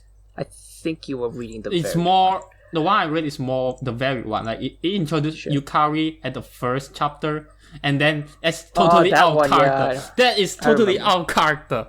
That's not Yukari at all. And then that one is more headcanon-y by the looks of it, which is a bit dangerous. You know? It's very very inaccurate depiction of Toho characters. And then I read a bit of it, and then I drop it. Then I move on to Toho. Yeah, it's about Reimu's mom, and that doesn't grab me as much. That doesn't grab me a whole lot. I remember reading that much shit. Don't look at it. Really? I don't like it. I ongoing. fucking don't like it. I don't like it. I hate it with a passion. There was one incident I remember somewhere pretty early on that I just couldn't fucking understand, and I just went, "This is some stupid ass shit. I'm not gonna read it." It's an action thing. It's an action story because it has a lot of focus on the fight, and the Reimu's mom herself used martial arts. I guess if I recall. Yeah, and then it's not my kind of stuff. Yeah, I drop it. Then the next one drop it in a is fucking dumpster. The next one is pretty much make it sound interesting. So it says it's a retelling of EOSD. I think I've seen that before, but I never like. They just I've grabbed me by heard the of it, balls. but I've heard of it, but I forgot never the read name. it. Yeah, I forgot the name. So apparently this guy he is making a universe, a fanfiction universe by himself, and he started it from the first ever Toho games, which is PODD. I think is it PODD? Damn, my memory's so hazy. No, Phantasmagoria Dim Dreams. That's the first ever Toho game. It's not I forgot what PODD. it. No, the Phantasmagoria Dim Dreams was like third, fourth, maybe. It's not the first game. I forgot.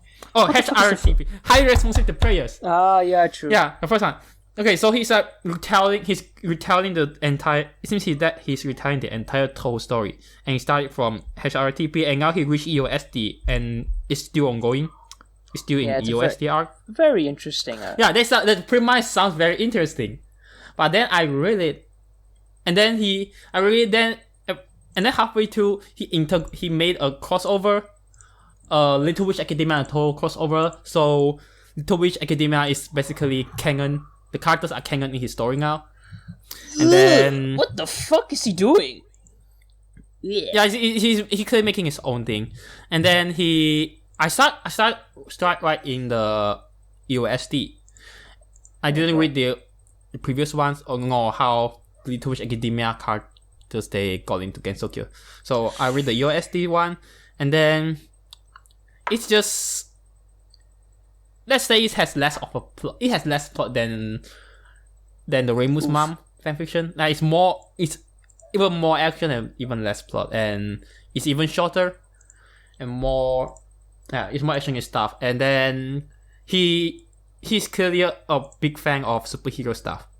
Like he's making Reimu like a magical girl, and then like Marisa is making Marvel reference, and Marisa like thinking they themselves are superheroes.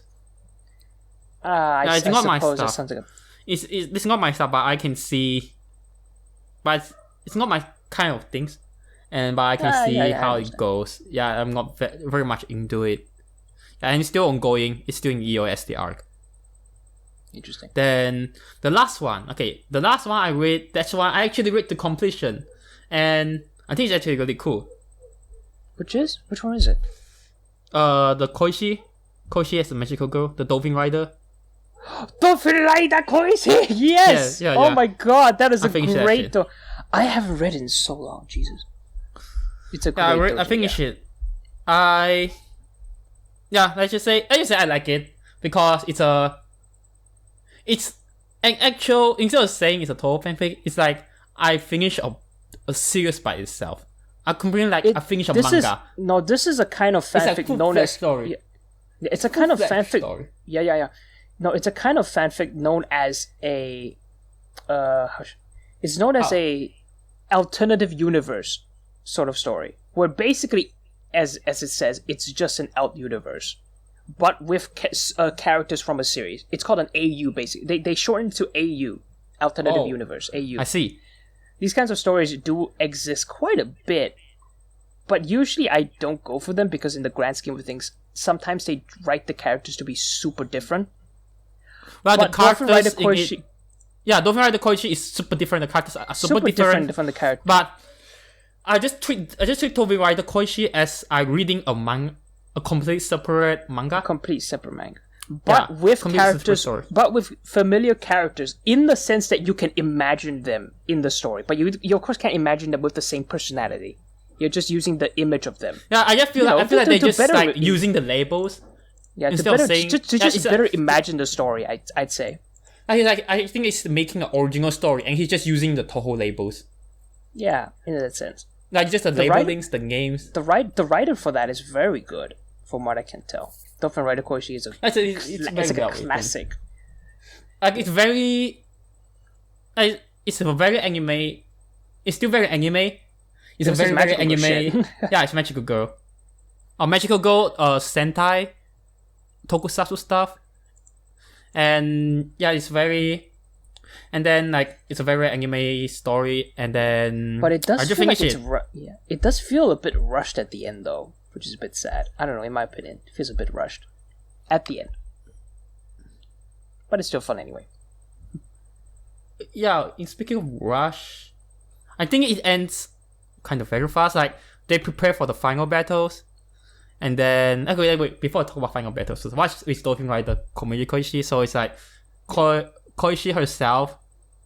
Okay, so Gensokyo is like reimagined as a city in Japan, an actual city in Japan, and it's like yokai and stuff, and magic exists, and then. But I think at the time, but at the time, like nobody has any magic or something like that. Like they all seem to be like just normal people. Magic exists, but nobody knows about it, and so does yokai. Like normal people don't know about yokai and stuff. Even so though it's they a low themselves fantasy are, world. some of them are yokai by themselves, but for some reason, I guess nobody has their yokai-ness unlocked. Adoraku. Is that okay? I recall something like that. There are only very specific few yokai who do know they're yokai and who can have a sort of yokai appearance. Yeah. So they have so like Koichi is like they reimagine Koichi as like a normal schoolgirl living alone, and then she encountered a dolphin, and the dolphin is an original character.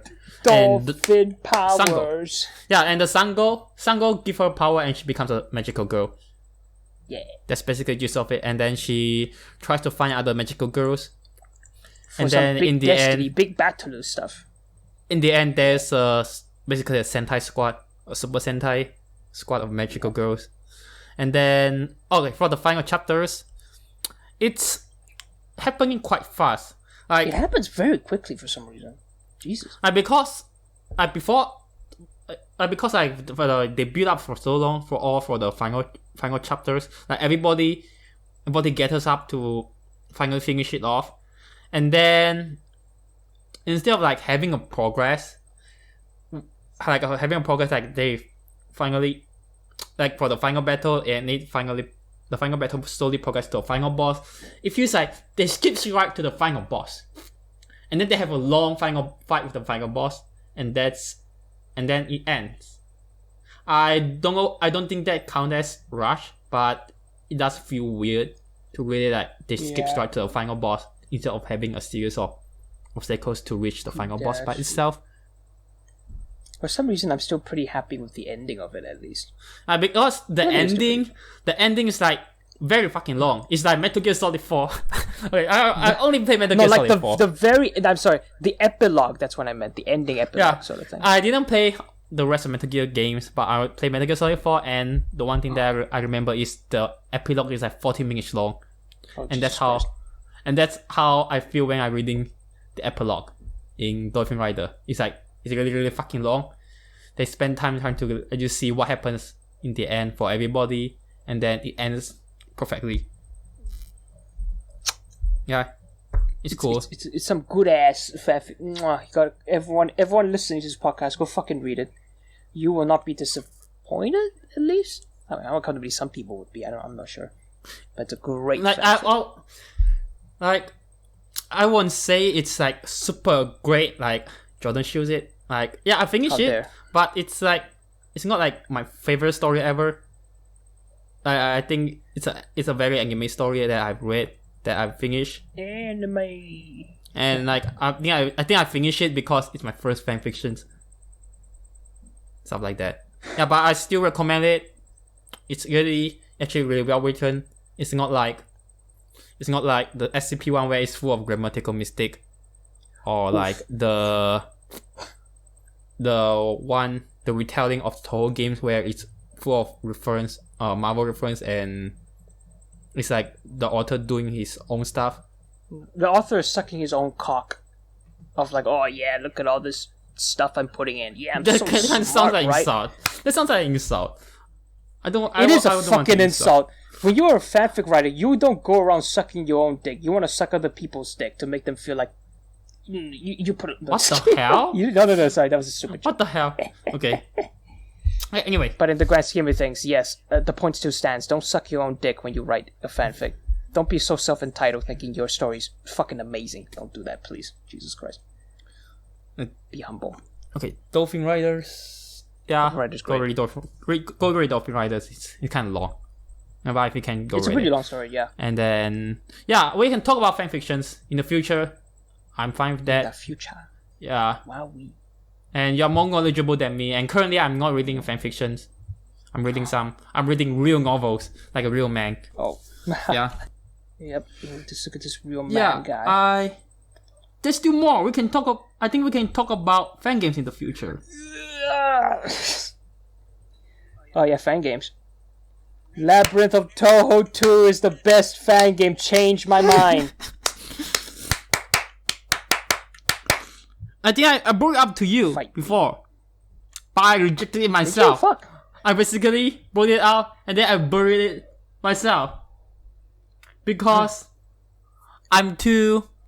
How should I say? I'm too gung-ho on gameplay mechanics. Like I feel like if I want to talk about games, I feel like if I talk about games, I like to replay it many times, and then try to. You're a technical guy. I'm more of a feelings guy. Like, how do I feel when I play this game? Does it feel good? Yeah, I care about emotion. I don't care about emotion. Fuck that shit. Yeah, like I think if you go back, like if you want to compare, like how me and Jordan view games, you can go back to the fighting game episode. Where like Jordan, my fighting game idea was more fluff. His was more. What's the technical side of this fighting game? Yeah, you're more. It seems you talk more about the stories. From what I remember, you talk more about the lore. I like to talk more about the story. I talk about how I represent the characters through fighting. Yeah. But I don't really think about it in terms of a technical sense because that is far above my pay grade. I care more about the mechanics. Mechanical. Yeah, care about the mechanics and the tech of the games. Yeah, so which is something of course you should focus on when you talk about like games in a very deeper level. Yeah. I think people view games differently. Some people they only care about stories and emotions. And then like Joseph Anderson has a good video about it, like how people view games. And then some people really care about stories and emotion and stuff, and some people care more about the gameplay mechanics. Like I more care about the gameplay mechanics. And then when it comes to Toho games, like I really want to do it, but it would take a long time. I feel like it would take a long time to dissect the games, and to dissect the game you also have to be good at it, and not all Toho games are easy to play. Like true. The Toho, like just the Toho fan game shmups, fan shooting games. I don't know how long it will take for me to get good, and then if you get good at it, and then to talk about it, it will take like forever. I'm still thinking how to do it, and then there's stuff like Tohovania, which is like actually pretty hard, and then. And it also depends on genre. Like if we talk about Toho Labyrinth, which I'll be happy to talk about because it's actually really fucking great game. It's a great game. Yeah. And Labyrinth of Toho 3 is being developed. Do you know this? No, I don't know that, but that would be cool. Oh, it looks pretty cool. It looks pretty nice. Yeah. Like I will talk about Toho Labyrinth and maybe Genius of Sephiroth, but they are JRPGs. JRPGs never end. And the JRPG that never end. And since they are long games, it's probably going to take a few replays. Oof. Yeah. That's pretty bad. That's the problem with talking about fan games. And oh no, what are we gonna do? But yeah, I really want to do it. Then what do you think? Like, are you interested in doing fan games? I suppose, but I suppose if we talk about it as if like we're talking about different sides of the game, you can talk about the more in-depth gameplay. I talk more about like story, feeling, themes, whatever. Yeah, that would be cool. Like two different perspectives. It could work if I actually gave a shit. I'm just kidding. Yeah, I should. Yeah, there are plenty of fan games to talk about. Like yeah, fan game is one thing that grabbed me a lot, but I don't play a whole lot of fan games, unfortunately. But it would be great if I use this podcast as an excuse to play them. Yeah. Yep. And then the final thing is MMDs. Yeah, I think we can actually review MMDs. I swear to God, there are MMDs How that do there's you worth. review an MMD? Yes, there is. There are some MMD guys out there who do make. I do watch comedic MMDs, the translated ones at least. Not just comedies. Like they also made. But I don't know how to review like other kinds of MMD. The serious story MMD. Yeah, there are serious stories and there's a yes, comedy. I remember. Yeah, they are serious ones. Okay, but I thought when you were talking about stuff you wanted to review, I thought it was like the more dancing MMDs, those ones. I don't know how to do those. Not really the dancing How ones. the fuck do you? Yeah, but okay. By MMDs, I also include videos, like total animation, like videos, like the one that you really like, Grand Prix. Yeah, Total Grand Prix, something like that. Total Grand Prix. I think we can talk about those Total Grand Prix. stuff as well. Yep. Please don't Nice. please don't bring out Grand Prix because I don't find it as hilarious as you think it is. Bitch. Yeah, I'm sorry to you, Jordan, and people who find Grand Prix hilarious. I don't find all the jokes funny. God. I only find it occasionally funny. I mean, I don't really get it. Yeah. Damn. So, for fanfics, I can leave it to you. Because you seems like you have a big knowledge and a big knowledge of. I am the big brain. Yeah, big brain knowledge on fanfiction. No, shut the fuck. And I then- am not. I am. Fanfic, and for fan games, I know there are a few already in my head that we can talk about. And then for the MMDs, I'm not so sure what to talk about, but I can go and find it. Yeah, I think from this you can on, look I think from this episode on, I will try. I see we can We will try. diversify. We will try to expand. Yeah, I try to talk our knowledge. more different kinds of Toho doujins, because it's much more than the mangas. Yeah, but for the next one, episode 11 is we already confirmed. We already decided what to do about it, and it will be another manga. And then from episode 12 onward, we will see what we will do. It will be maybe MMDs or fan games or fanfiction and stuff. Yeah. Yeah, I think we can end here. It's 1 hour and 57 minutes. Jesus Christ. Nice. This was a great episode. It wasn't a Miko Miko Suika episode by the looks of it. Yeah, this will be a I'm sorry, bait and Miko Miko switch. Suika. Bait and switch episode. The ultimate bait and switch. Welcome to your 10th anniversary. You're gonna die now. Yeah. And Anyways, you close it. since this is the bait and switch, yes, thank you for listening to the 10th episode of this amazing podcast, the best podcast in the world. Where the fuck are our sponsors? In any case, read Miko Miko Suika. Read all the watch all the MMDs, listen to all the music. You must become the ultimate Toho fans. MOE, Mosaics of Eastern Wonderland fans. See you guys next time on episode 11, where we talk about No, don't spoil whatever it. the fuck. Oh, you forgot about it? What? Okay, I won't say it. You'll know in the next episode. What The the? audience will know in the next episode. Thank you for listening to Mosaics of Wonderland. Goodbye. Yay. See ya.